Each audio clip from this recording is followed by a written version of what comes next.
All right, everybody, what are we looking at today? A stock that's very popular that actually hasn't had the type of movement that the rest of the market has, with a high correlation, 60-70 correlation to the overall market, which hasn't moved at all with the market. Let's take a look. I'm looking at MSFT. That's right, Mr. Softy. Does anybody still call it Mr. Softy? MSFT down $1.26 today. As you can see here with the overall market being at highs, Mr. Softy is nowhere near, or Microsoft is nowhere near the highs that it had back in October when it was trading $500 and change down to $470 and change. Can't get out of its own way. Decent IV rank of 31, and volatility is expanding.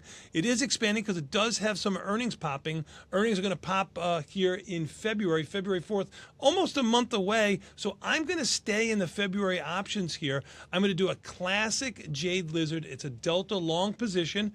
Let's do the setup. I'm going to sell the 85.95 call spread. Now, we like to collect around 1/3 the width of the strikes.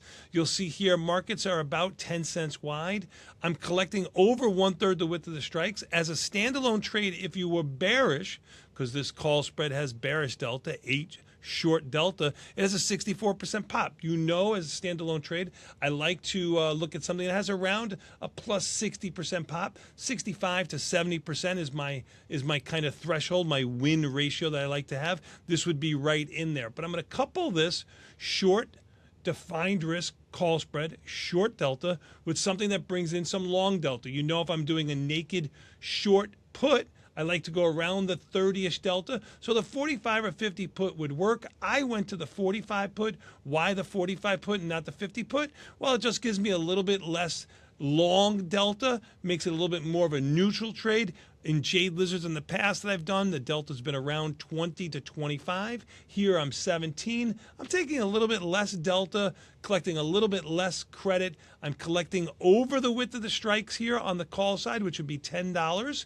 I'm collecting $11.15. Look at my break even, all the way under 435 for my break even. No risk to the upside. You'll see this green line goes up into perpetuity because we're collecting more than the $10 of this call spread. This standalone trade, all three legs, has about an 80% pop. I got $11.05. You'll be able to do it a little bit better than me if you're looking at this trade, because I did it when the stock was down around 70, 80 cents. The stock is down around $1.30 now. This has a little bit of long delta to it. I got filled about 2 or 3 cents under mid price. So I figure you probably could get 11.10, 11.9 right now for this spread. The markets are good in here for a $471 stock, relatively high price stock. Again, you have to be bullish to omnidirectional. Omnidirectional because you make money anywhere in between 135 and up into perpetuity. What do I want the stock to do? I want it to slowly move higher or just go higher in general. What will I look to take out on this spread? 2-3 points is what I've been averaging or looking to get on something like a Jade Lizard. All right, everybody, that's my trade for today. Thank you so much for watching my podcast. And please, open, move, transfer, bring your account to Tasty Trade, the #1 brokerage firm in all the galaxy.